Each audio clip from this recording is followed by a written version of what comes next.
Well, it's good to be with you today. Hope everybody's doing good. Kind of aggressively go at this today. Do you know what Satan hates? He hates, make no mistake about it, a unified church. The thought of us being one mind and one body, the thought of us having our layers of individualism stripped away for Christ-likeness, he hates that thought. One mind, one body, one faith. To be so unified in matters of theology, the major tenets of faith, he hates it so much. He doesn't just hate a unified church, he hates an aligned church. An aligned church is very important because a church that isn't aligned can't do a whole lot together. But if there's a church that understands what the mission is to make followers of Jesus today, if there's a church that understands the strategy, how we're going to go about making followers of Jesus today, well, Satan he does not want that. He does not want that kind of alignment from us. He does not want that kind of unity from us. He hates an advancing church. Because an advancing church is threatening his kingdom and his power and his oppression over our communities and our families and our soul.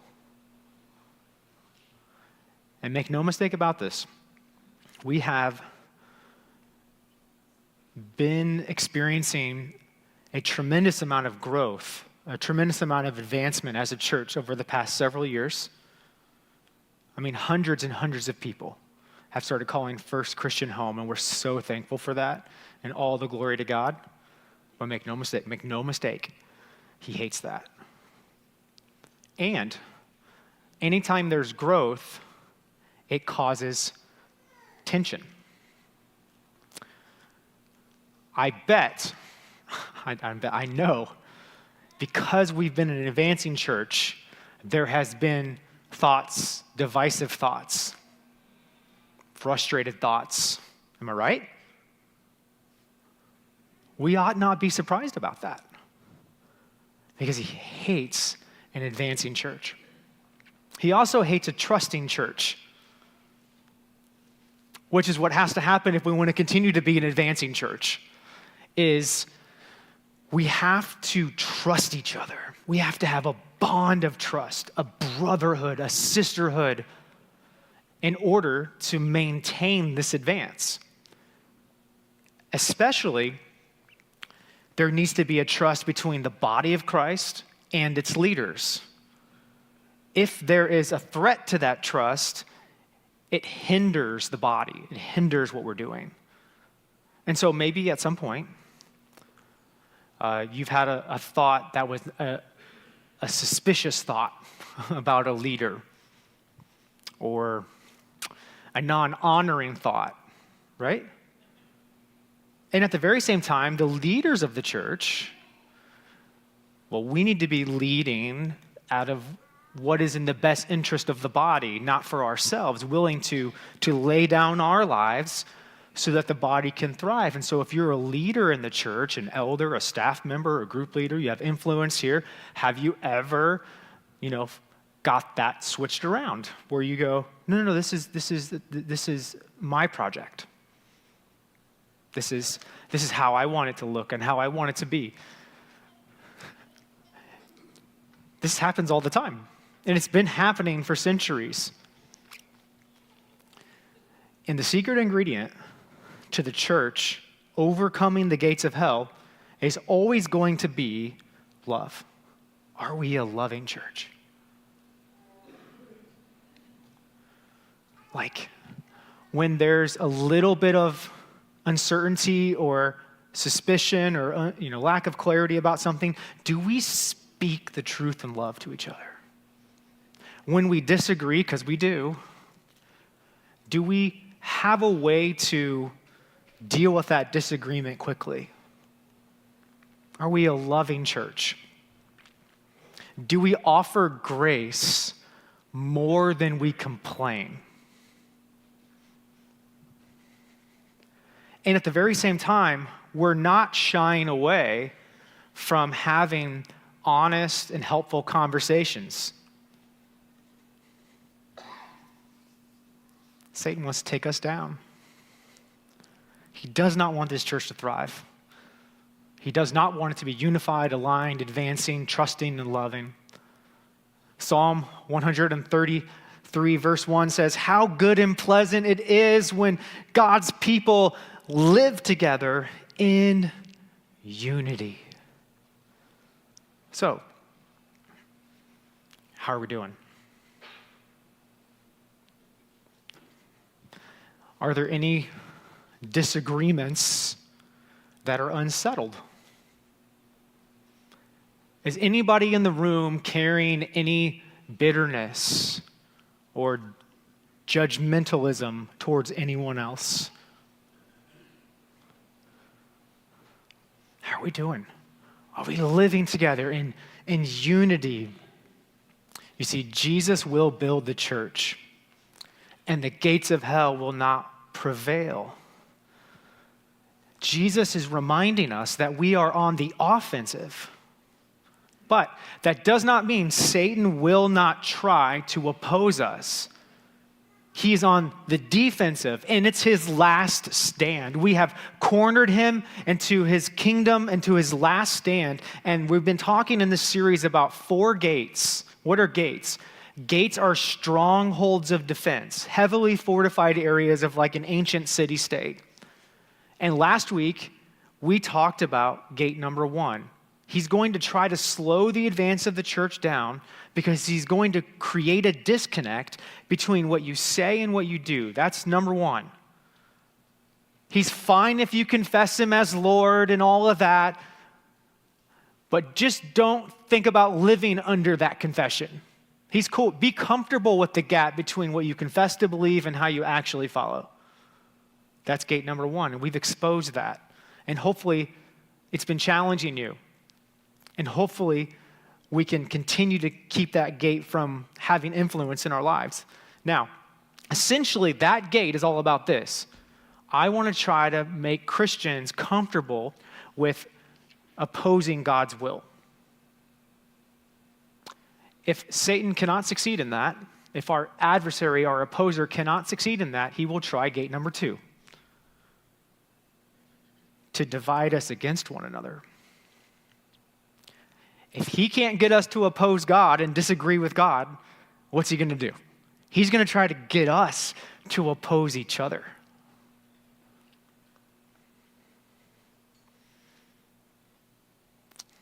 Satan does this. He's doing this. Always trying to divide people against people. And his strategy is so obvious. What is he doing? Well, he's going to try to cause division, and he's going to dress it up as conviction. What's he going to do? He's going to amplify minor differences. I like this worship style. I like this song. I like it this way. I like it that way. I like the lights like this. I like the lights like this. I like this color. I like the... You've seen this. You've heard this. He'll get us to divide over secondary issues. So, there's some major faith doctrine. God is creator, God is Trinity, Jesus is the Son of God, Jesus died on the cross for our sins, we are saved by grace through faith. Major doctrines that we cannot divide on. But he'll get us to argue and divide on secondary doctrines where faithful, Bible-believing Christians honestly disagree. But sometimes it turns into opposition, unhealthy opposition. What's he going to do? He's going to try to encourage us versus them thinking. He's going to help us be a little confused that our bitter feelings towards someone are actually righteous feelings towards someone. He's going to magnify personality clashes. He's going to make somebody bother you. He's going to make a quiet jealousy stir between believers. He's going to help you justify like a passive-aggressive voice as being nice, when actually it's not nice. He's going to make submission look like losing. What's he trying to do? He is trying to destroy our ability to love one another. Think about it. If he can break the bond of love, then we're powerless. If he can't get us to oppose God, he's going to get us to oppose each other. Why? Because he only cares about slowing down the progress of God's kingdom. But Jesus reminds us, the gates of hell shall not prevail. Now, Jesus prayed in John 17, and he said, I pray that they would be one. I don't think Jesus prays this prayer unless he knows it's going to be a fight. We're going to have to fight to be one. So then, if Jesus promises that his church will prevail, why then is there so much division in the church? There's so much. Over the span of history, people dividing over major things, minor things, preferences. Sometimes it's a good thing, like in our day, there's a lot of division around liberal theology and orthodox biblical theology, and those, it's not always bad to be divided, especially if somebody is in error. But there's so much division, and so we look out, and sometimes it can be discouraging. But I want to offer a new perspective on division that's been challenging me as I've been studying this. And I want to challenge us to think, when there is division, it is an opportunity. Let me back up, because we don't think about it like this. When there is division, it is an opportunity to build unity and to grow the church. And we'll kind of talk about that point as we move throughout this message. And we're going to do so looking at the life of Nehemiah and the nation of the puny nation of Jerusalem in the life of Nehemiah. Because what had happened was, as they had been exiled to Babylon, spread apart the known world, and then the kingdom of Persia took out Babylon and allowed for Israelites to return to the promised land, to return to Jerusalem, and to rebuild it. And so they got after rebuilding it, and let me tell you, it was a very slow rebuild. It seemed like things weren't happening very fast. And there was a little bit of a run where they got some momentum around building the temple, and they got that done, but then they went back to living life. And meanwhile, there's no wall around Jerusalem. And Nehemiah is in Susa. He's a cupbearer to the king. And his brothers come, and he's asking them, hey, how's it going? How's it going in Jerusalem? How's the rebuild going? And they're like, it's not. There's no wall. And this breaks Nehemiah's heart, because a wall was so important to protect vulnerabilities. And also, it signified that God was with a people. If they had a big, great, strong wall, then God was obviously blessing them and protecting them. And so Nehemiah is really sad about this. And one day with the king sees that he's sad, and he says, what's bothering you? And then Nehemiah tells him, hey, my people are in distress, and they're in trouble, and they're being taken advantage of from the nations around them. And then the king says, hey, what is it that you want? And he says, I want to go rebuild the wall. And then the king says, okay. I am commissioning you. I'm going to make you governor over that area, and I'm going to give you all kinds of resources. And so Nehemiah arrives, and the situation is in disarray. People are frustrated. There's no unity. There's no unity. Otherwise, there would have been a wall. Nobody could pull anybody together to do what God wanted to be done. And so Nehemiah steps into the situation, and if he was going to build a wall, he was going to have to build something else first. unity. He was going to have to strengthen the bond of peace. And so I want to talk through 4 realities. They're just realities when it comes to building unity. We're just going to encounter these realities. We're going to talk about alignment, opposition, we're going to do some inspection, and then we're going to do some refinement. So Nehemiah shows up, and he begins to talk to the people about the problem. In verse 17 of chapter 2, it says, "Then I said to them, you see the trouble we are in? Jerusalem lies in ruins, and its gates have been burned with fire. Come," he's telling the people, "let us rebuild the wall of Jerusalem, and we will no longer be in disgrace." I also told them about the gracious hand of my God on me and what the king had said to me. And then they replied, "Let us start rebuilding." So they began this good work. Nehemiah knew if he was going to build a wall, he was going to have to build unity. And so the very first reality to building unity is this: you need to inspire and align people around a shared vision. In order to build unity, there must first be an agreement upon reality. What is the reality that they had to agree upon? We're in trouble. There's no wall. We're vulnerable. God's will is for Jerusalem to be rebuilt so that the Messiah can come. And so before anything can be done, they all have to sit around and agree. Do you know what? We need a wall. Do you agree? Yeah, I agree. Do you agree? Yeah, I agree. We're in trouble with that one. Do you agree with that? Yeah, I agree with that. We're in trouble without it. So let's do it, They don't disagree about what needs to happen. They share a vision. We need a wall.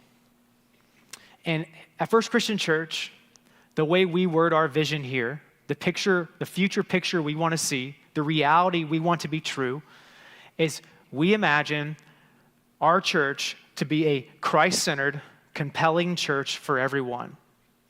A Christ-centered, compelling church for everyone. So when we talk about building a church, this is the picture that we're talking about. We want our church to be Christ-centered. What do I mean by that?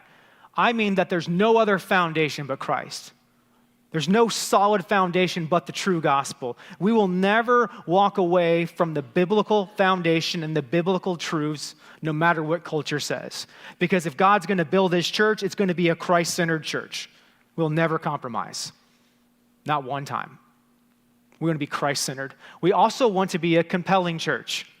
We want to be a church that shares similar values so that when the world looks around, they don't just see a church, they see Christians working together in unity. Why? So we can reach everyone. Who is everyone? We want to be a church that is strengthening and building up those who are already believers. We're not going to be a church that is all about reaching everybody far away and never, ever, ever challenging believers to follow the way they're supposed to. And at the same time, we are going to be doing everything we can to reach the lost.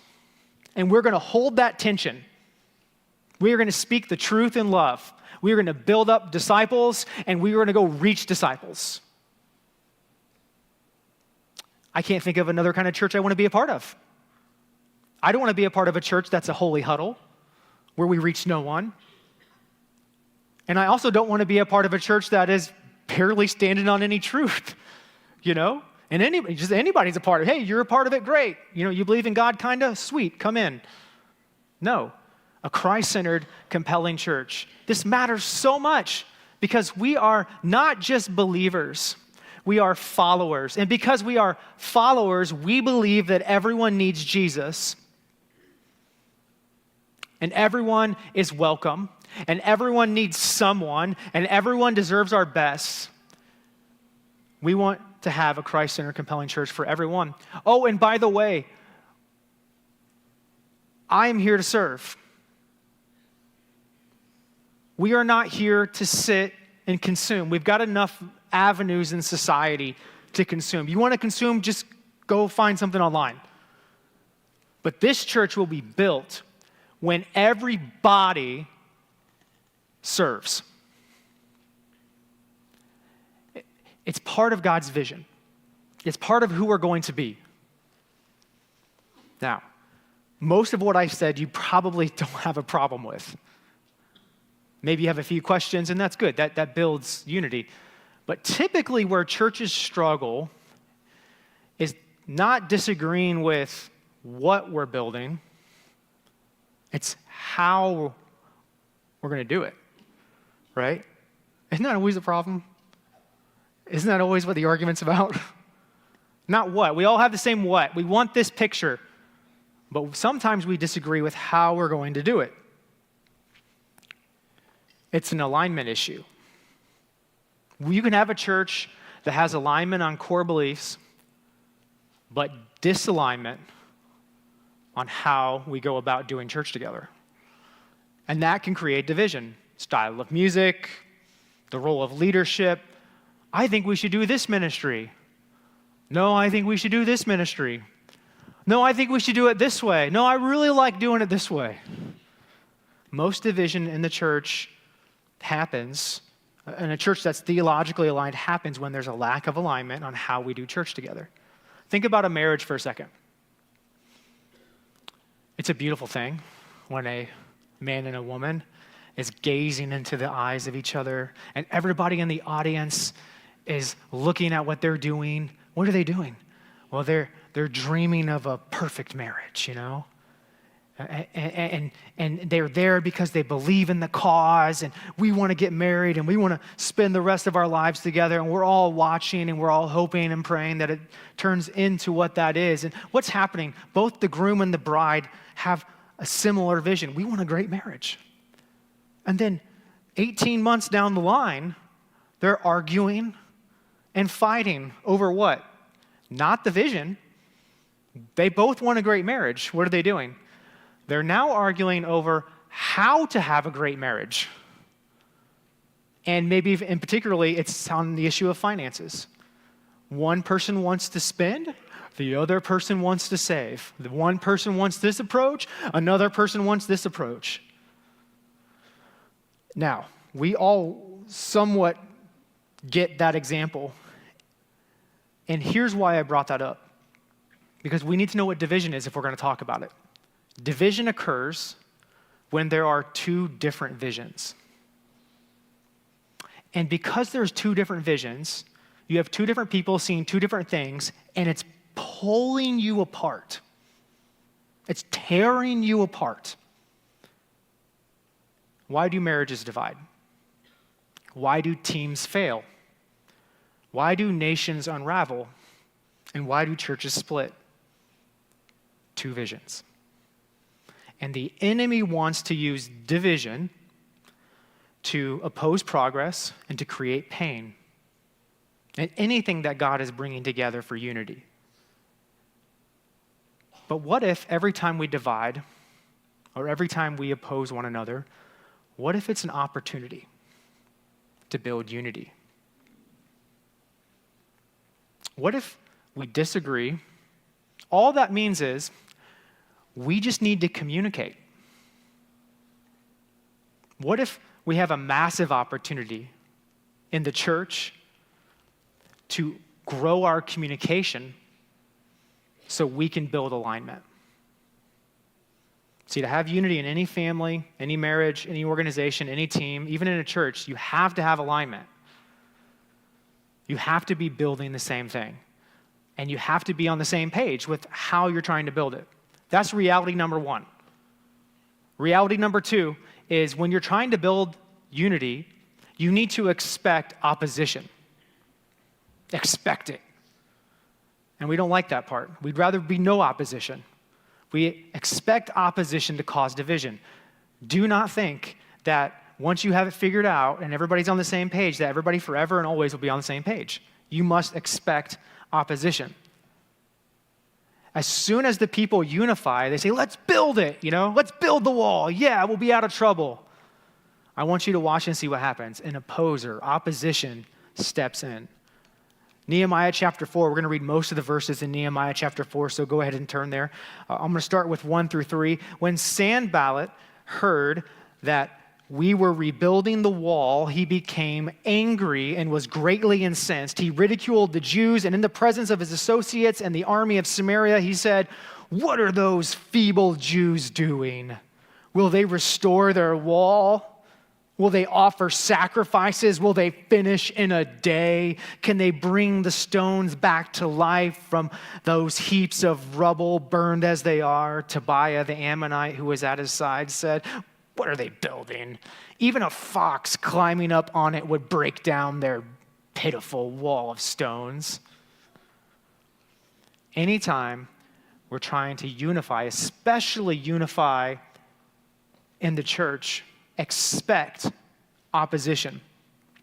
Nehemiah and the people ran into Sanballat and his associates. Tobiah is mentioned here. Geshem is another one. Who are these people that are opposing them? Well, these gentlemen are fellow governors of the region. So Nehemiah is the governor of his area, and his neighboring governors are these guys. And they're both under the king. And what's different about them is they oppose what Nehemiah's doing. They don't want a rebuilt wall. Why? Well, they have a different vision. And so what do? Well, they start to cause division. They try to frustrate it, because if the wall goes up, they lose influence, personal power, and gain.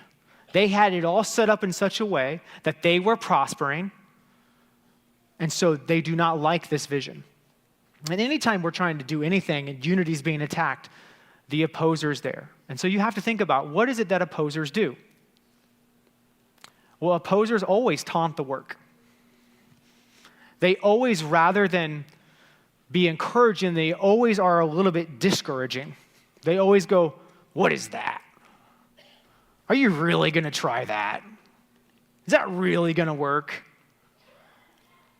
Or they deflate confidence. Will they actually succeed? Look at who you people are, you feeble Jews. Look how far you have to go. Or they erode trust.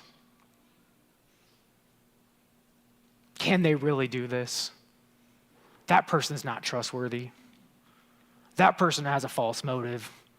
That person, Have you heard the oppressor in your life? Sometimes it's another person. Sometimes it's in your head. You've heard it, right? As you've tried to clean your life up, will you actually do it this time? Because every time you've tried before, you just fail, because that's who you are.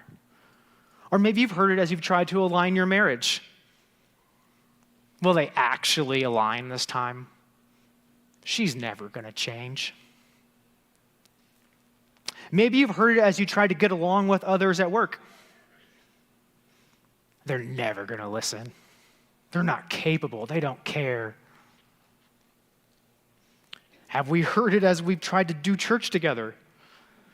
Look at this collection of different people with different gifts and different backgrounds and different strengths and different weaknesses.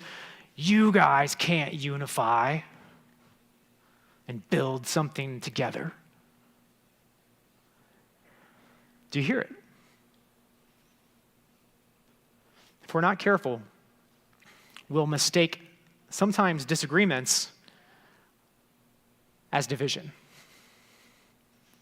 And whenever a disagreement turns into a division, usually what's behind that is pride. So how do the people respond to opposition? Well, watch, verse 4. Hear us, O God, for we are despised. Turn their insults back on their own heads. Give them over as plunder in a land of captivity. Do not cover up their guilt or blot out their sins from your sight, for they have thrown insults in the face of the builders. So they take it to God, and then watch what happens. So we rebuilt the wall till all of it reached half its height, for the people worked with all their heart. So when they were facing opposition, they made a choice. We are going to unify under God together.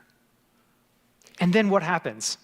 They get incredibly productive. What was nothing turns into half a wall. How do you do that? How do you just all of a sudden unify even though there's opposition and disalignment? Well, the third reality of building unity is we must humbly inspect our hearts. See, the coalition continues to build, but watch this. The opposition doesn't let up. It actually gets worse. Verse 7, but when Sanballat, Tobiah, the Arabs, and the Ammonites, and the people of Ashdod, not only does it get worse, more people become opposers. They heard the repairs to Jerusalem's walls had gone ahead and the gaps were being closed. They were not just angry anymore, very angry. And they all plotted together to come and fight against Jerusalem and stir up trouble against it.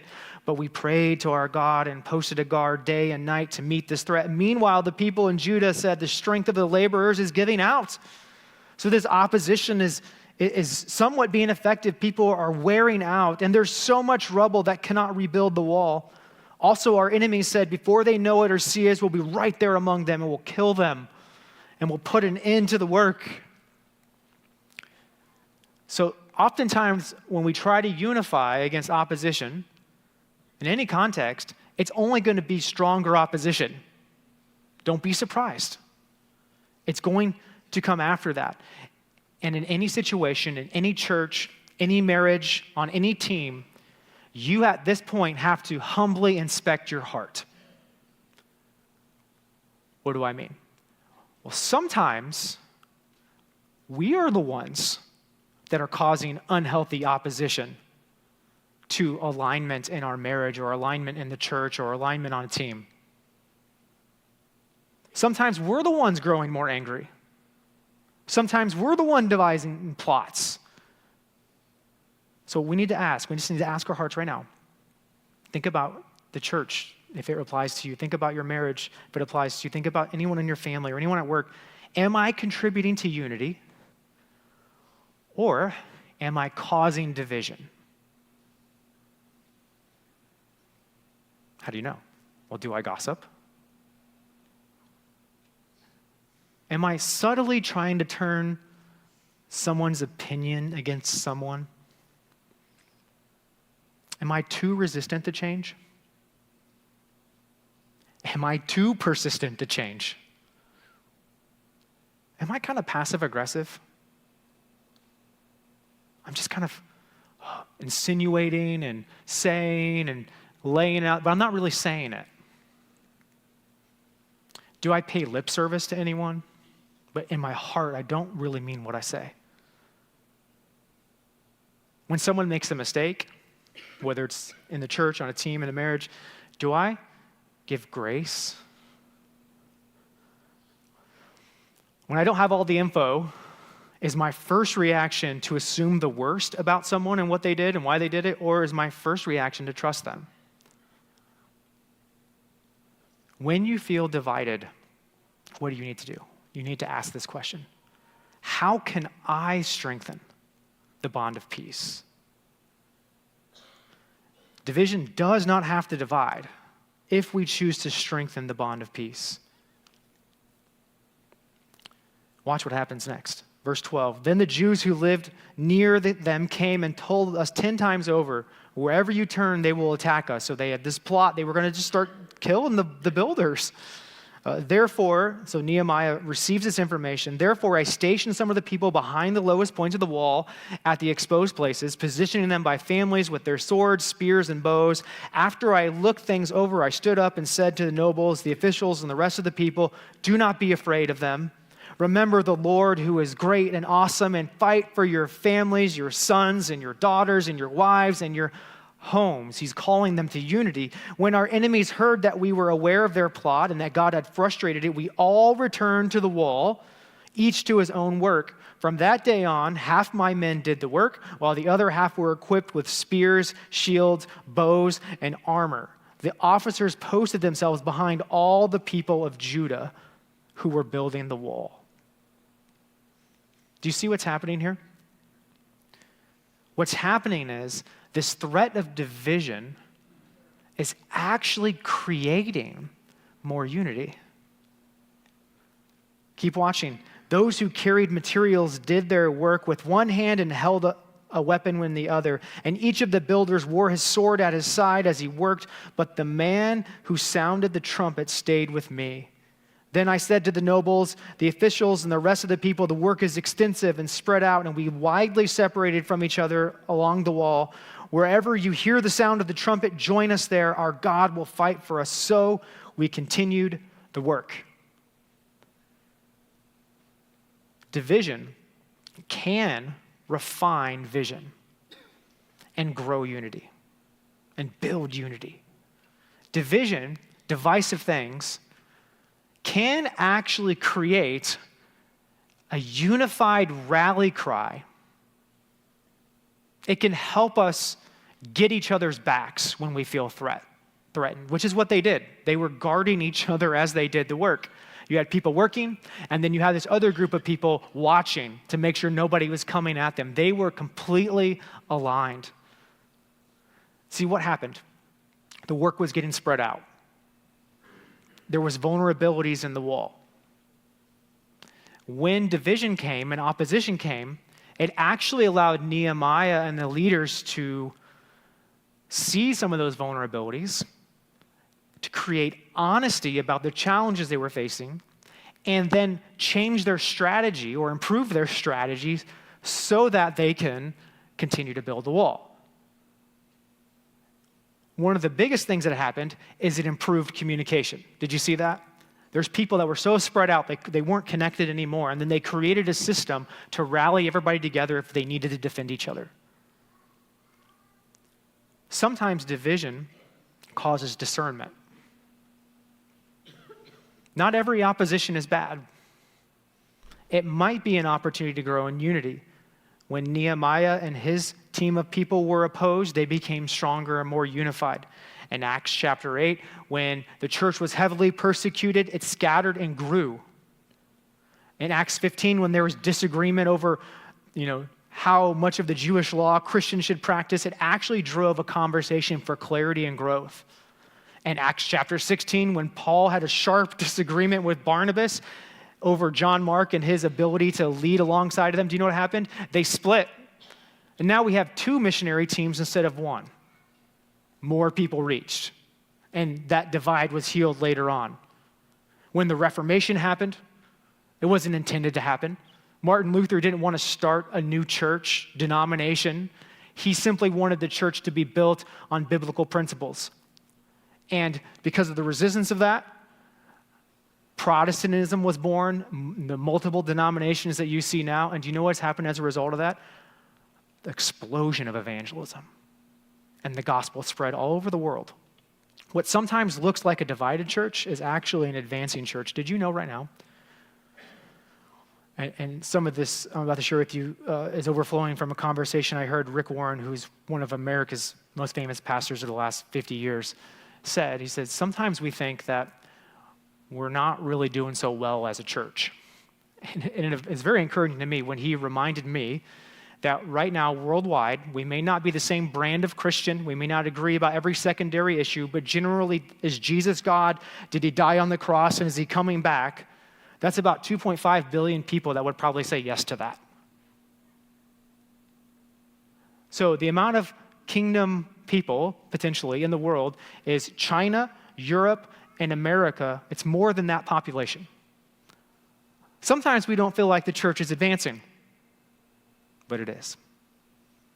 It is. Because sometimes division is an opportunity to build clarity and to build growth. What if we saw division as an opportunity to build unity? The things we were dividing over were opportunities for us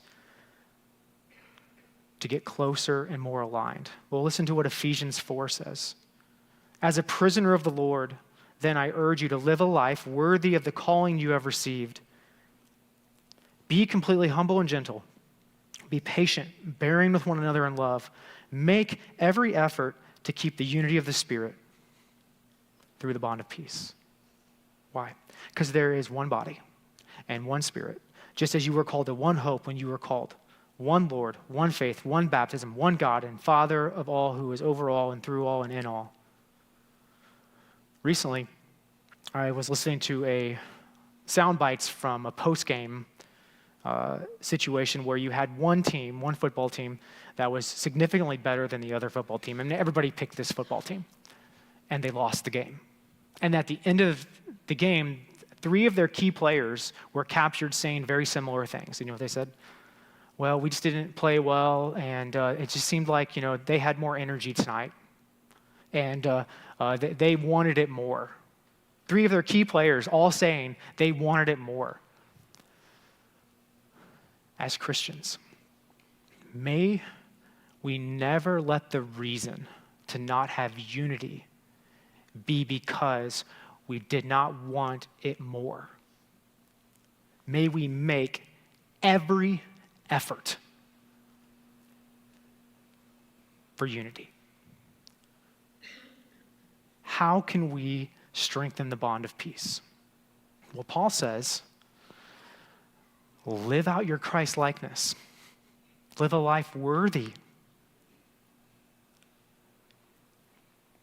Be humble. It's not all about you. It's not all about me. It's not all about my ideas. It's not all about my philosophies. It's not all about any of those things. It's about God. And it's about the vision going forward. Be gentle. It doesn't mean you avoid the truth. It just means you get really good at sharing the truth in love. One of the things that drive us crazy about the world that we live in is that gentleness does not exist. But not so with us at the church. We speak the truth in love to one another. We speak the truth in love in marriage. We speak the truth in love on whatever work team we're a part of. We're gentle. How do we strengthen the bond of peace? Well, we're patient. Oh my goodness, when did we become such an impatient group of people? I mean, 2 years into a marriage, are you expecting bliss? You need to develop patience. As we proceed in the life of our church and in the growth of our church, and there's tensions and disagreements and whatever, should we not look at this as an opportunity to develop patience? Isn't that what we request Christ to give us when we can't figure it out? And he just gives it to us. He's so patient with us. And love. Love.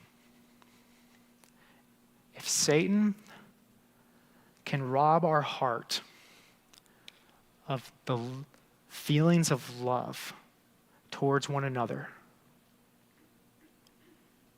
he'll be successful in dividing us because we start to care more about something else other than the person. And I got to tell you, in my lifetime, I have been guilty of that, where I've cared more about my preference or what I want something to be than I cared about the very person that I was doing it with. That's happened in marriage. That's happened in church leadership. That's happened everywhere.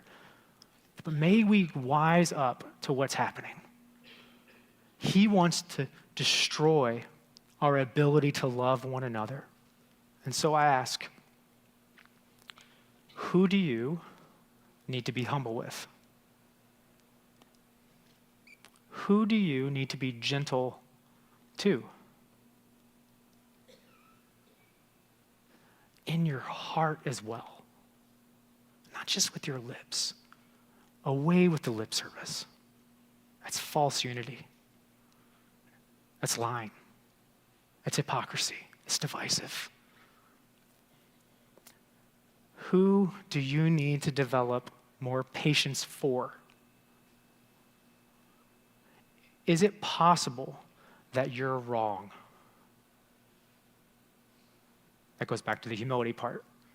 And if someone is wrong, can you love them? Or do you just have to be right and, that's what really matters? What do you need to do to build unity? What do you need to do? What if we saw, church, division, not just outward division, but inward pulls to division as an opportunity to build unity? What do you need to do? Do you need to have a conversation? Do you need to sacrifice like a personal vision for a corporate vision? Do you need to just say, you know what, I'm going to just pay attention. I'm not going to be passive aggressive. Do you need to submit to leaders? Leaders, do we need to be better listeners? See, the world doesn't have what we have. What do we have? We have the ability to strengthen the bond of peace. Jesus Christ might just be the most divisive person that ever lived. He may be. And Jesus had the clearest vision about what he wanted to do. He wanted to enter the world, teach us the true way to God, and he wanted to heal the divide between us and him that was caused by our sin, that was caused by our anger, that was caused by our bitterness, that was caused by our jealousies, that was caused by all these things. And Jesus humbled himself. And he was gentle. Not weak, gentle. He had the power to stop them from hammering the nails on him when he was going on the cross, but he stayed there. That's strength.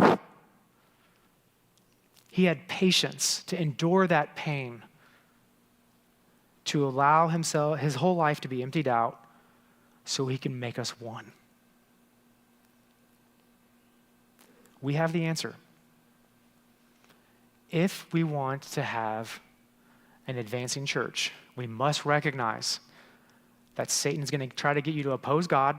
And if he doesn't succeed at that, he's going to try to get you to oppose one another. And lucky for us, we have a template for overcoming opposition with one another by emulating the love of Jesus. We're humble. We're gentle. We're patient. We speak the truth in love. And so may God continue to do great things in our church and in your lives. And may we always remember that we're not just building his church, we're building with others. And we must maintain love. Because outside the world, they don't have that. And is there anything more than the world needs than a group of people who know how to disagree and still love each other? I can't think of a more powerful thing to happen in our world right now, and may we be a part of that. Would you pray with me? Lord, thank you so much for our time together today. Lord, we have all been on either side of the coin, whether it's in the church or in a marriage or in a relationship or some kind of setting where we've felt someone being divisive and we've wanted to reciprocate that. But God, we see very clearly today that you have a different way. You are teaching us to be humble, to be patient, to be gentle, and to be loving. And that we're to build our life on those virtues. And if we do, the gates of hell shall not prevail.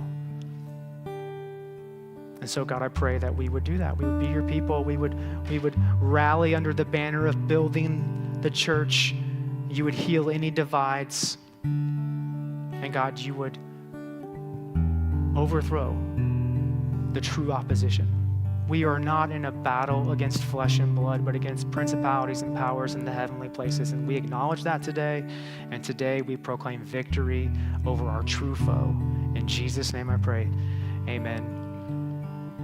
If you need to pray, if you need to come to Jesus and let him heal that divide, if you've got somebody that you know you're divided with and you just want to talk to someone and pray about that, would you just come forward? We'll have some people over here to pray with you.